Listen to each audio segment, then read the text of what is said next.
श्री गणेशाय नमः।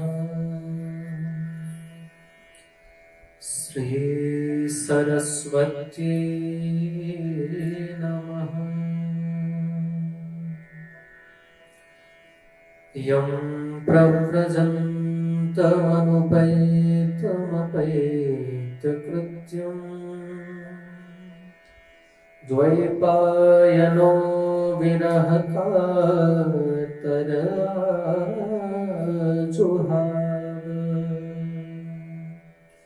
पुत्रेति तन्मयतया तरवोऽभिनेदु तं सर्वभूतहृदयं मुनिमानतोऽस्मि। परम मंगलमय परात्पर अखिलेश्वर भगवान श्री द्वारिकानाथ नंदन के पावन अनुग्रह से आप और हम सब भागवत की दिव्य कथा और हमारे कार्यक्रम भागवत की कथाएं के माध्यम से आप लोग भागवत का यह द्वितीय सत्र श्रवण कर रहे हैं। पूर्व के सत्र में हमने भागवत के महात्म्य के प्रथम श्लोक सच्चिदानंद रूपाय इस पर चर्चा की। अब हम लोग महात्म्य के द्वितीय श्लोक अर्थात जिसमें भगवान श्री सुखदेव जी का वर्णन किया गया है, ऐसे श्लोक का हम लोग दर्शन करते हैं। सुखदेव जी महाराज कौन है? बोले जिन्होंने जन्म लेते से ही प्रव्रजन तो हो गए। सुखदेव जी के जन्म की कथा जो बड़ी विचित्र है, बड़ी सुंदर है। एक बार की बात है, कैलाश पर भगवान शिव आंख बंद करके बैठे हुए थे। भगवान श्री राम का मन ही मन स्मरण कर रहे थे और धीरे धीरे चित्त समाधि की ओर बढ़ता चला जा रहा था। समाधि की ओर बढ़ता चला जा रहा था और लगभग आंख बंद करके भगवान शिव का ऐसा ध्यान लगा कि पता ही नहीं चला कि कब कैलाश पर श्री नारद जी का आगमन हो गया। नारद जी ने देखा भगवान शिव तो आंख बंद करके भजन कर रहे हैं। नारद जी ने मन में विचार किया, भैया जो भगवान का भजन कर रहा हो ऐसे व्यक्ति को कभी उसके भजन में बाधक नहीं बनना चाहिए, उसके भजन में उसको डिस्टर्ब नहीं करना चाहिए। परंतु हम लोगों में क्या है, संसार में आप देखते हैं जब कोई जल का लोटा लेकर के भगवान के मंदिर में जाने लगता है तो लोग कहते हैं अरे देखो बड़े भगत आ गए, तो उसको निरुत्साहित करते हैं।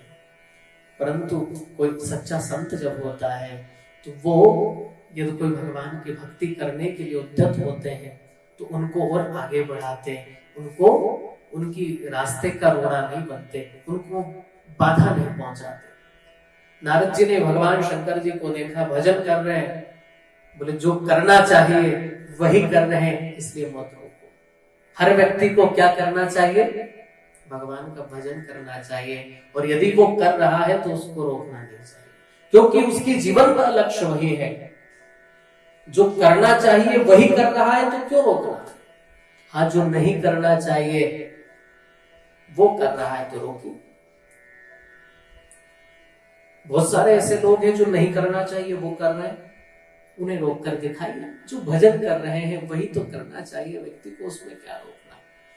नारद जी ने मन में विचार किया, भजन कर रहे हैं, चलो आगे चलते, माता जी से मिल लेते हैं। सीधे पहुंच गए पार्वती जी के पास। पार्वती जी ने आते हुए देखा नारद जी को, बड़ी प्रमुदित हो गई, प्रसन्न हो गई, क्योंकि माता पार्वती जो है वो नारद जी को अपना गुरुदेव मानती है, और नारद जी के ही अनुग्रह से, नारद जी के ही कहने से माता पार्वती जी को पता चला कि उनको पति रूप में साक्षात भगवान शिव प्राप्त होंगे, और उन्होंने तपस्या करके शिव को पा लिया। जीवन में जब सद्गुरु आ जाता है, जीवन में गुरुदेव जब आ जाते हैं तो आपका जो धुंधलापन होता है वो उसको खत्म कर देते हैं। धुंधलेपन में क्या होता है, दिखाई नहीं पड़ता। और यूं भी नहीं कह सकते कि नहीं दिखाई पड़ता, धुंधला धुंधला दिखता है, न तो ठीक से दिख रहा है और नहीं दिख रहा है, ऐसा भी नहीं कह सकते। तो धुंधलेपन में जब व्यक्ति पड़ा रहता है, उसे सही से दिखाई नहीं पड़ता। जब सच्चा रास्ता दिखाने वाला कोई सदगुरु आ जाता है तो जीवन का लक्ष्य एकदम साफ दिखाई पड़ने लगता है। पार्वती जी को साफ दिखा दिया कि तुम्हें तपस्या करोगी तो तुम्हें भगवान शिव मिल जाएंगे। तब से पार्वती जी नारद जी को अपना गुरु मानती है। नारद जी जैसे ही आए, बड़ा स्वागत किया, सत्कार किया। नारद जी ने कहा, भैया बड़े दिनों बाद आना हुआ है। माता पार्वती जी भी कहती, यही तो मैं कह रही हूँ, अरे इतने दिनों से आप आए नहीं गुरुदेव, आपको आते आते जाते रहना चाहिए। नारद जी जो है, देखो नारद जी बड़े कौतुकी हैं। नारद जी जो भी करते हैं उसमें कोई ना कोई राज छिपा होता है। नारद जी मन में विचार करते हैं, बोले आज कोई ना कोई अच्छा काम करके जाऊंगा। नारद जी ने कहा, भैया क्या बताएं, आना जाना तो हम चाहते हैं, परंतु ये जो संसार है बड़ा झूठा है। अरे यहाँ हर व्यक्ति दंभी है, हर व्यक्ति किसी से कुछ छुपा रहा है, कोई उसके साथ कैसा व्यवहार कर रहा है, क्या कर रहा है, हमको ये सब अच्छा नहीं लगता, इसलिए आना जाना छोड़ दिया संसार में। अरे परंतु यहाँ कैलाश पर तो आपको कहीं दम्भ दिखाई नहीं पड़ता, यहाँ तो कोई दुराव छुपाव नहीं है, यहाँ तो आपको आना चाहिए ना कम से कम। भगवान नारद जी को लगा मौका अच्छा है। नारद जी ने कहा, भैया किसने कहा कि यहाँ दम्भ नहीं है? बोले मैं कह रही हूं, दम्भ वहां होता है जहां कुछ छुपाया जाता हो। मान लो पति से पत्नी कुछ छुपाती है, पत्नी से पति कुछ छुपाता है, बेटे से बाप कुछ छुपाता है, बाप बेटे से कुछ छुपाता है, वहां दम्भ होता है। यहां तो कोई किसी से कुछ नहीं छुपाता, यहां कैसा दम्भ? नारद जी कहने लगे, भैया आप कैसे कह सकती हैं कि भोलेनाथ आपसे कुछ नहीं छुपाता? अरे बोले मैं सब जानती हूँ, मेरे भोलेनाथ बड़े सीधे साधे भोले भाले, उन्होंने आज तक मुझसे कभी कुछ नहीं छुपाया। नारद जी एक बात आपको बताऊं, अरे जो गुरुजी मंत्र देते हैं वो मंत्र किसी को नहीं बताया जाता, परंतु हमारे भोलेनाथ तो वो भी हमें बता देते हैं। जो जो भगवान की सब जब ध्यान लगाते हैं उसमें जो जो दर्शन, जो जो लीलाएं दिखाई पड़ती है वो सब मुझे बता देते हैं। वो तो कोई दुराव छुपाव नहीं करते। बोले मैया माफ करना, परंतु एक बात कहें, भगवान शिव के गले में जो मुंडों की माला है आज तक आपको बताया वो किसकी है? अब पार्वती जी मन में विचार करने लगी, ये तो नहीं बताया। पार्वती जी कहने लगी, महाराज मैंने कभी पूछा नहीं इसलिए शायद उन्होंने नहीं बताया। बोले पूछा नहीं तो आपको बताया नहीं, ऐसे कैसे पति है? बताना तो चाहिए। पार्वती जी के मन में बात बैठ गई, बोले बात तो सही है। नारद जी कहने लगे, भैया हम चलते हैं। मन में विचार किया, अपना काम हो गया। पार्वती जी कहते, अरे बैठे नहीं भैया, बहुत अभी देखो ना, लक्ष्मी जी के पास भी जाना है, उधर ब्रह्माणी के पास भी पहुंचना है, बड़े दिनों बाद निकला हूं, सबकी खैर खबर पूछता हुआ निकल जाऊंगा। ठीक है गुरुदेव, जैसी आपकी इच्छा। अब नारद जी तो वहां से चले गए। जाते जाते नारद जी ने देखा कि भगवान शिव की आंख खुली है, इशारा किया, प्रभु जय श्री राम। अरे माता जी आपको याद कर रही है पीछे। भगवान शंकर ने मन में विचार किया, बोले आप पधारे थे तो माता जी तो याद कर ही रही होंगी, कुछ ना कुछ गड़बड़ जरूर कर गए होंगे। तो नारद जी निकल गए। भोलेनाथ जैसे ही घर की ओर आगे बढ़े, भवन की ओर बढ़े, क्या देखा, माता पार्वती तो जो है सब श्रृंगार गहने इत्यादि सब उतार करके अंधेरी कोठरी में बैठी हुई है। भोलेनाथ ने पूछा, देवी क्या हो गया? बोले बात मत करो हमसे, कपटी हो तुम, दंभी हो। भोलेनाथ ने कहा, देवी हमने कौन सा कपट किया? अरे हमने तो सदैव संसार का भला किया, सबका भला किया है। अरे हम जब दूसरों के भले के लिए, संसार के सामान्य लोगों के भले के लिए विष का पान कर सकते हैं देवी, तो तुम्हारा तो सदैव भला चाहेंगे। तुमसे हमने क्या छुपाया आज तक? ऐसी कोई वस्तु नहीं देवी जो तुमसे छुपाई हो। अरे हम तो भगवान का भजन करने में मस्त रहते हैं, और यदि कुछ छुपाते भी है तो भगवान की झांकी को हृदय में छिपा करके लगा करके रखते हैं, बाकी दूसरी दुनिया की कोई चीज छुपाने लायक है ही नहीं। वही छुपाया वो जाता है जो अनमोल होता है, छिपाया वो जाता है जो बहुमूल्य होता है। कई लोग पैसा छुपा छुपा करके रखते हैं, कुछ लोग सोना जवाहरात हीरे मोती छुपा छुपा करके रखते हैं। छुपाते हम किसको है? हाँ, जिसको हम बहुमूल्य मानते हैं, जो हमारे लिए कीमती है। और मेरे लिए तो कीमती भगवान का नाम ही है देवी, और कुछ नहीं है। तो हमने तो वो भी तुमसे नहीं छुपाया, तो भला दूसरी संसार की कोई चीज हम क्यों छुपाएंगे?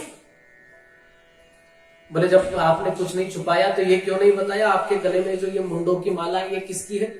भोलेनाथ ताली बजा करके हंसे, बोले देवी तुमने कभी पूछा नहीं तो हमने, अरे तो हमने पूछा नहीं, तुमने बताया भी नहीं, बताना तो चाहिए ना, पत्नी है हम तुम्हारी। बोले देवी कोई बात नहीं, शांत हो जाओ, अब बता देते। अच्छा ठीक है, बताइए किसकी है? बोले देवी हम तुमसे बहुत प्रेम करते हैं, और उसी प्रेम का जो प्रमाण है वो हमारे गले में है। हमारे गले में जो तुम देख रही हो ना, ये हमारे और तुम्हारे प्रेम का ही प्रमाण है। ये जो मुंड है ये किसी और के नहीं है, ये मुंड सब तुम्हारी है। पार्वती जी कहने लगी मेरे मुंड आपके गले में? बोले हाँ देवी। तो मेरे मुंड आपके गले में कैसे हो सकते हैं? बोले देवी हम तुमसे इतना प्रेम करते हैं, हर जन्म में तुम्हारा विवाह हमारे साथ होता है, और जब जब तुम इस शरीर को छोड़कर चली जाती हो तो हम तुम्हारा जो मुंड है उसे अपने गले में, अपने प्रेम के कारण उसको गले में धारण कर लेते हैं। तो ऐसे ही देवी जितने तुम ये मुंड देख रही हो उतनी बार तुम मर चुकी हो, और तुम्हारे मुंड हमने प्रेम के वश होकर के धारण कर रखे हैं। ये तुम्हारे प्रेम का ही प्रमाण है। अब तो पार्वती जी और गुस्सा हो गई। पार्वती जी कहने लगी अच्छा, मैं इतनी बार जन्म लेकर के मर चुकी, तुमने न जाने कौन सी जड़ी बूटी खा रखी, तुम अमरनाथ बने बैठे हो, तुम नहीं मरते? भोलेनाथ कहने लगे देवी बुरा न मानो, परंतु एक बात बताए, हमने अमर कथा का पालन कर रखा, हमने अमर कथा सुन रखी है, और उसी के कारण ये जन्म मरण का जो चक्कर है ये हमारे पीछे नहीं पड़ता है। पार्वती जी कहने लगी तो फिर तो तुम और भी बड़े वाले कपटी निकले। अरे तुम तो अमर हो और हम जन्मते रहते मरते रहते, ये चक्कर हमसे छुड़वाओ, हमको भी अमर कथा सुनाओ। भोलेनाथ समझ गए टालने का तो कोई काम है ही नहीं, क्योंकि पारा इतना गर्म है कि टाला नहीं जा सकता। भोलेनाथ ने कहा ठीक है देवी, हम तुमको भी सुना देते हैं, समस्या क्या उसमें? ठीक है, बोले काम करो, आसपास देख कर के आओ, कहीं कोई जीव जंतु तो नहीं है। भोलेनाथ ने ताली बजाई, सब जीव जंतु भाग गए। पार्वती जी एक बार और देख करके आगे, कहीं कुछ नहीं था। एक गुफा में एक अंडा दिखाई पड़ा। मन में विचार किया ये तो अभी अंडा है, इसमें क्या होगा, तो चलिए आए। भोलेनाथ ने कहा कहीं कुछ नहीं? बोले नहीं महाराज कहीं कुछ नहीं है। भोलेनाथ ने कथा का आरंभ किया, और जैसे जैसे कथा बढ़ती चली गई, 1 दिन हुआ, 2 दिन हुआ, 3 दिन हुआ, 4 दिन हुआ, चौथे दिन, 5वें दिन तो जाकर के अब तो महाराज पार्वती जी को निद्रा सताने लगी, और उधर जो वो छोटा सा अंडा था वो अंडा फूट करके उस अंडे में से एक शुक का, एक तोते का बच्चा निकला, और उसको कथा सुनने में बड़ा आनंद आ रहा था।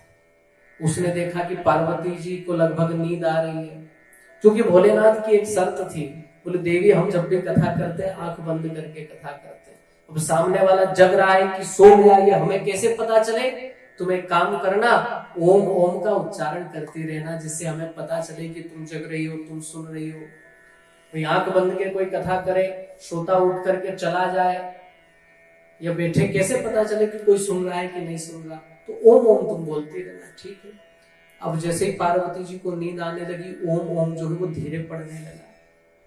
उस शुक ने विचार किया, उस छोटे से तोते के बच्चे ने मन में विचार किया, यदि ये सो गई, इनका ओम बंद हो गया, तो जो कथा का आनंद है वो भी सब खराब हो जाएगा।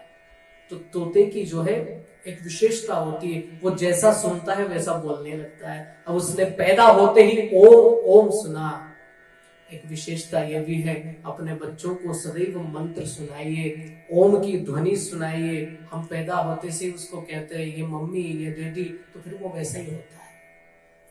उसको मंत्र सुनाइए। ओम में संपूर्ण जो ब्रह्मांड है उसकी ताकत है। ओम संपूर्ण ब्रह्मांड को अपने में सजोए है। ओम ओम कोई सामान्य शब्द नहीं।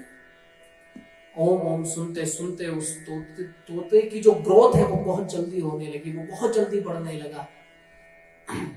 और जैसे ही पार्वती जी सोई, तोते ने ओम ओम बोलना शुरू कर दिया और 2 दिन तक वो बोलता रहा।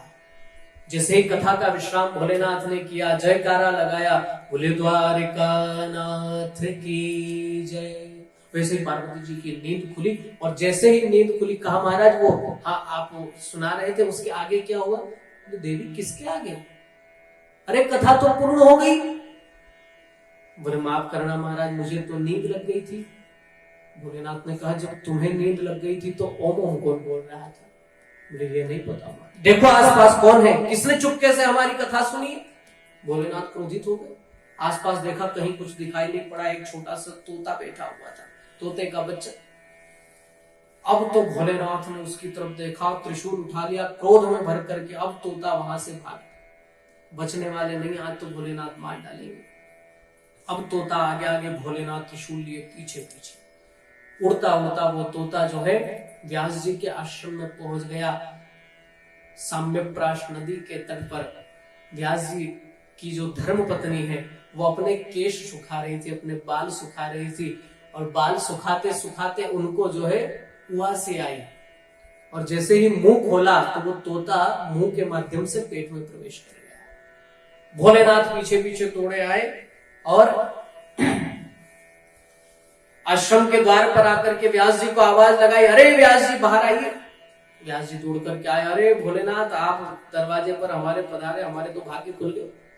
अरे बोलेंगे ये आओ भगत करने का आदर सत्कार का समय नहीं है, मेरा चोर तुम्हारे घर में घुसा है, उसको निकालो बाहर।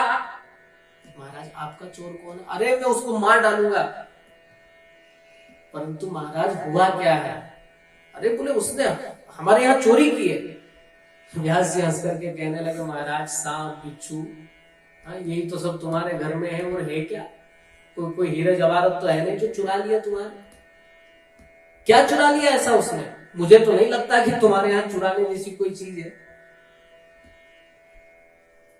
भोलेनाथ कहते हैं व्यास जी ये बहस करने का समय नहीं, आप बताइए वो कहाँ है। बोले पहले ये तो बताइए क्या चुरा लिया। उसने मेरी अमर कथा चुरा ली है और मैं उसको जिंदा नहीं छोड़ूंगा, मार डालूंगा। व्यास जी हंस करके कहने लगे, बोलो भोलेनाथ माफ करना, परंतु लगता है कि आज भगवान कुछ ज्यादा पी लिया। अरे आप खुद कह रहे हैं कि उसने अमर कथा सुन ली है, और जो अमर कथा सुन लेता है वो मरता नहीं। महाराज आप कैसे मारेंगे?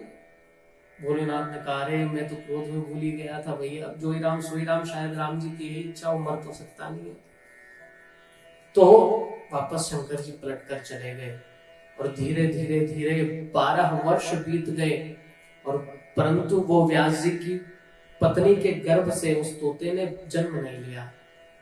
तब भगवान वेद व्यास जी ने नारायण को कहा, नारायण भगवान ने आश्वासन दिया। नारायण आकर के कहने लगे, बेटा तुम जन्म लो, तुम्हारी माँ को बड़ी पीड़ा होती है, बड़ा कष्ट होता है। कितने वर्ष बीत गए, तब भगवान नारायण से वो शुक कहता है, प्रभु मैं बाहर नहीं आना चाहता, मैं जानता हूं आपकी माया जो है वो बड़ी प्रबल है, मैं जैसे ही धरती पर आऊंगा आपकी माया मुझे घेर लेगी, और मैं इस माया से वंचित रहना चाहता। माया ठीक जीव को उसी तरह घेर लेती है जिस तरह आकाश से जब वर्षा की बूंद, पानी की बूंद धरती पर जब तक नहीं गिरती तब तक निर्मल गिरती, जैसे ही पृथ्वी पर गिरती है वो मैली हो जाती है, वो धूल उसको मैला कर देता है। वैसे ही जब तक बालक जन्म नहीं लेता, माँ के गर्भ में रहता है, तब तक निर्मल होता है, पवित्र होता है। परंतु जैसे ही वो जन्म लेकर संसार में आता है, तो जिस तरह वो धूल पानी की बूंद को मैला कर देती है, वैसे ही संसार की माया उसको अपने चक्कर में फंसा लेती है। इसलिए मैं नहीं निकलना चाहता। भगवान ने आश्वासन दिया, बेटा मेरी माया तुम्हें कभी भी प्रभावित नहीं करेगी। तब जाकर के कुछ लोग कहते हैं कि 12 वर्ष में जाकर के माँ की कोख से सुखदेव जी ने जन्म लिया। कुछ लोग कहते हैं कि 16 वर्ष, परंतु जन्म लेते से ही 16 वर्ष के हो गए थे, इसलिए 16 साल में हुए ये ज्यादा प्रमाणिक दिखाई पड़ता है। और जन्म लेते से ही यम प्रव्रजन्तमनुपैतमपैत कृत्यं द्वैपायनो विरह का जुहाव।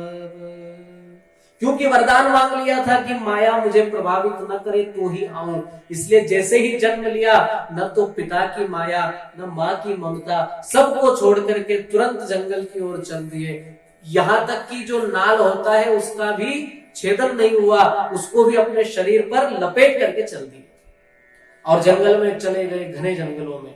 पीछे से वेदव्यास जी आवाज लगा रहे, अरे बेटा रुक जा रुक जा रुक जा, परंतु सुनने को तैयार नहीं है।